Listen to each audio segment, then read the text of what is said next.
বিমান বাংলাদেশ এয়ারলাইন্সের যে কোনো ডেস্টিনেশনের টিকিট আপনি চাইলেই অনলাইন থেকে নিজের মতো করে পছন্দ মতো সংগ্রহ করতে পারবেন। সেজন্য প্রথমেই আপনাকে আপনার কম্পিউটারের ওয়েব ব্রাউজার ওপেন করতে হবে। গুগলে বিমান বাংলাদেশ এয়ারলাইন্স লিখে সার্চ করতেই আমরা ওয়েব পেজটি পেয়ে যাব। বিমান বাংলাদেশ এয়ারলাইন্স লিমিটেডে ক্লিক করতেই পেজটি ওপেন হবে। এই পেজটিতে বুক ফ্লাইট অপশনে সকল তথ্য দিয়ে আমি আমার পছন্দের টিকিটটি কিনতে পারবো। বিমান বাংলাদেশ এয়ারলাইন্স তার সকল তথ্য এই পেজটিতে দিয়ে রাখে। এমনকি আমি চাইলে হেল্প সেন্টারের ফোন নাম্বার এবং ইমেল অ্যাড্রেসের মাধ্যমে তাদের সাথে যোগাযোগ করতে পারবো। মডিফাই ট্রিপ অপশনে আমার পিএনআর কোড এবং সারনেম লিখে ভ্রমণ তারিখও পরিবর্তন করতে পারবো। এক্সট্রা ব্যাগস অ্যাড করতে পারবো, সিট সিলেক্ট করতে পারবো, কন্ট্যাক্ট ইনফো আপডেট করতে পারবো। পিএনআর কোড এবং সারনেম ব্যবহার করে ওয়েব চেক ইন করতে পারবো ফ্লাইট ডিপার্চারের ৩-৪ ঘন্টা আগে থেকে ২৪ ঘন্টার মধ্যেই। রুট বা ফ্লাইট নাম্বার ব্যবহার করে ফ্লাইট স্ট্যাটাসও দেখতে পারবো। ফ্লাইট শিডিউলও রিচেক করতে পারবো। ট্রাভেল ইনফো অপশনে গিয়ে ব্যাগেজ ইনফো ওপেন করলেই আমরা জানতে পারবো কোন কোন ফ্লাইটে কোন কোন ডেস্টিনেশনে কোন ক্লাসের জন্য কতটুকু ব্যাগেজ কি মাপে নিতে হবে সব।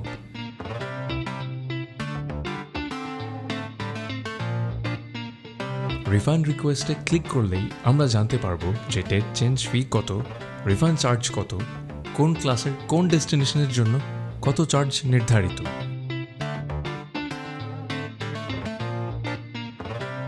এবং এই পেজ থেকে আমরা রিফান্ডের জন্য অ্যাপ্লাইও করতে পারবো প্রয়োজনীয় তথ্য দিয়ে। রিফান্ড রিকোয়েস্ট ফর্ম পূরণের ক্ষেত্রে যেটি লাগবে তা হলো booking reference, PNR, departure date, email ID, phone number. Account ইনফরমেশনের ক্ষেত্রেই যেই অ্যাকাউন্ট থেকে পেমেন্ট করা হয়েছিল সেই অ্যাকাউন্ট হোল্ডারের নাম এবং অ্যাকাউন্ট নাম্বারের শেষের 4 ডিজিট দিতে হবে। সাথে প্যাসেঞ্জার ফুল নেম এবং ই টিকিট নাম্বার লাগবে, কারণও উল্লেখ করতে হবে। এরপর সাবমিটে ক্লিক করলেই প্রসেসিং শুরু হবে। রিফান্ড রিকোয়েস্টের জন্য আপনি অনলাইন থেকে টিকিট কাটলেই শুধু অ্যাপ্লাই করতে পারবেন, নইলে যে এজেন্সি থেকে টিকিটটি কিনেছিলেন সেই এজেন্সির মাধ্যমেই অ্যাপ্লাই করতে হবে। প্রাইভেসি পলিসি,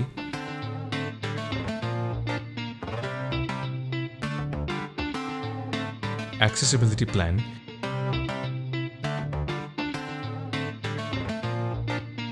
এবং ট্রাভেল অ্যাডভাইসারির মাধ্যমে ট্রাভেল সম্পর্কিত প্রয়োজনীয় সকল তথ্যই পেয়ে যাবেন।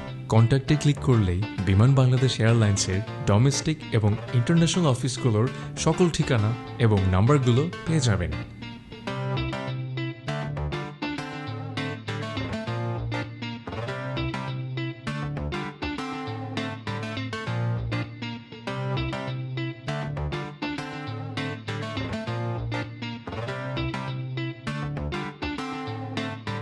লয়্যালটি ক্লাব হচ্ছে লয়্যালটি মেম্বারদের জন্য।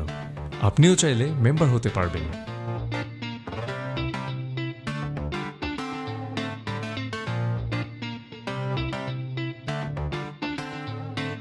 আমি আমার ফ্লাইটটি বুক করবার জন্য প্রথমেই ওয়ান ওয়ে, রাউন্ড ট্রিপ এবং মাল্টি সিটির মধ্যে রাউন্ড ট্রিপ সিলেক্ট করলাম। ফ্লাইং ফ্রম ঢাকা সিলেক্ট করলাম।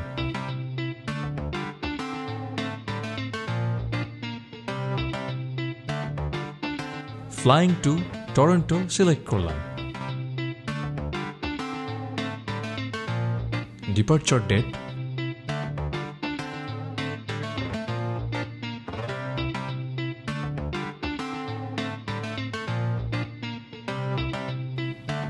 সিলেক্ট করলাম। রিটার্ন ডেট সিলেক্ট করলাম। প্যাসেঞ্জারে 12 বছরের ঊর্ধ্বে অ্যাডাল্টে 1 সিলেক্ট করলাম। 2 থেকে 11 বছর বয়সের চিলড্রেন নেই। 0 থেকে 1 বছর বয়সের ইনফ্যান্ট নেই। চুজ ক্লাসে এসে অল, প্রিমিয়াম ইকোনমি এবং বিজনেসের মধ্যে অল সিলেক্ট করলাম।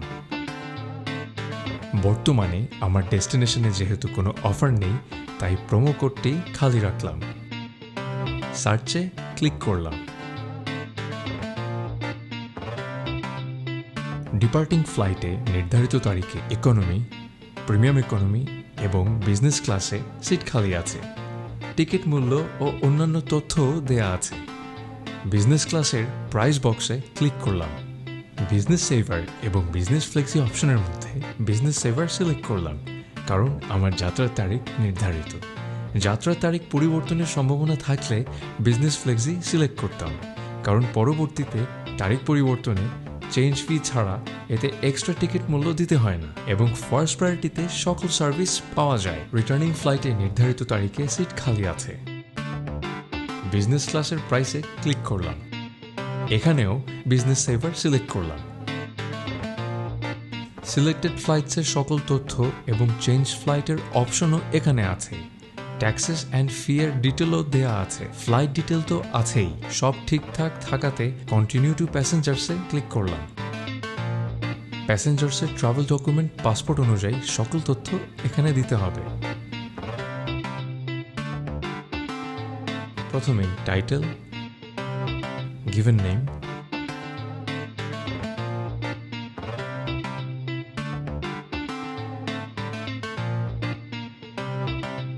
surname, date of birth,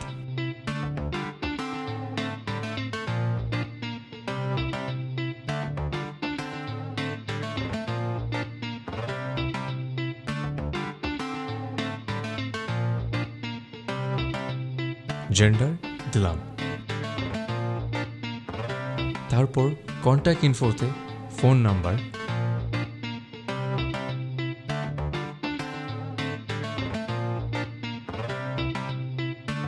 destination phone number,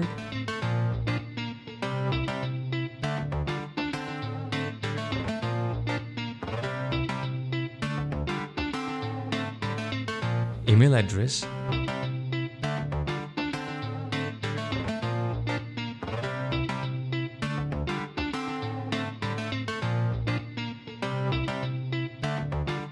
confirm email address লিখলাম।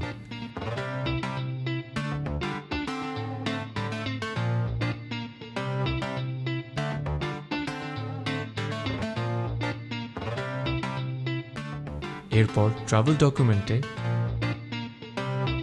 Travel document type passport, travel document number,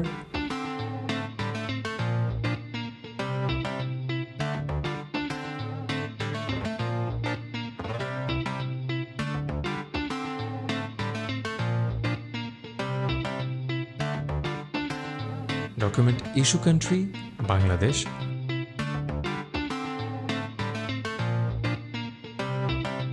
expiry date,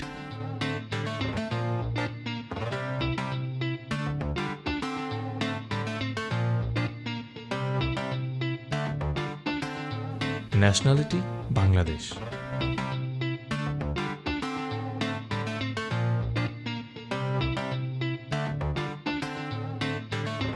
add frequent ফ্লায়ারে যদি মাইলেজ থাকে দিতে পারবেন, না থাকলে স্কিপ করবেন। স্পেশাল রিকোয়েস্টসে মিল, সিট প্রেফারেন্স এবং স্পেশাল রিকোয়েস্টও পূরণ করতে পারবেন। কন্টিনিউ টু সিট সিলেকশনে ক্লিক করলাম।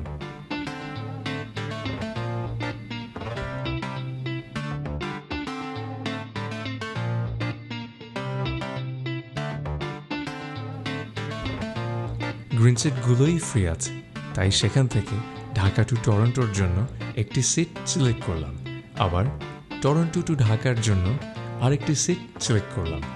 সিট সিলেকশন শেষে কন্টিনিউ টু এক্সট্রাতে ক্লিক করলাম। এক্সট্রা ফ্যাসিলিটিতে আমরা চাইলেই এক্সট্রা ব্যাগস কিনতে পারবো।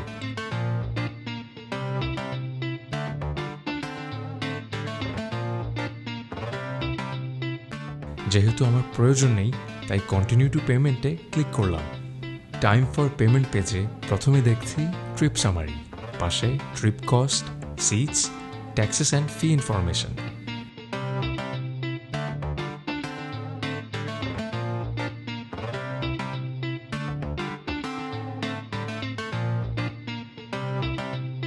এখানে আমরা মোবাইল ব্যাংকিং অথবা ভিসা, মাস্টার, এমএক্স কার্ডের মাধ্যমে পেমেন্ট করতে পারি।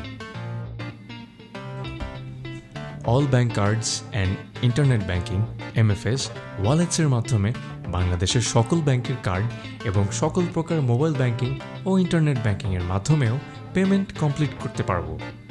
সে কারণে স্ক্রিনে দেয়া অপশন থেকে আমি আমার পেমেন্ট ফর্মটি সিলেক্ট করে প্রয়োজনীয় সকল তথ্য দিয়ে শেষে টার্মস অ্যান্ড কন্ডিশনসে অ্যাগ্রি করে পারচেজে ক্লিক করলাম।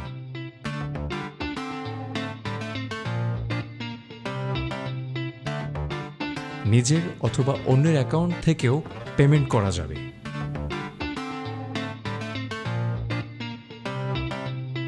বিমান বাংলাদেশ এয়ারলাইন্স, আকাশে শান্তির নীড়।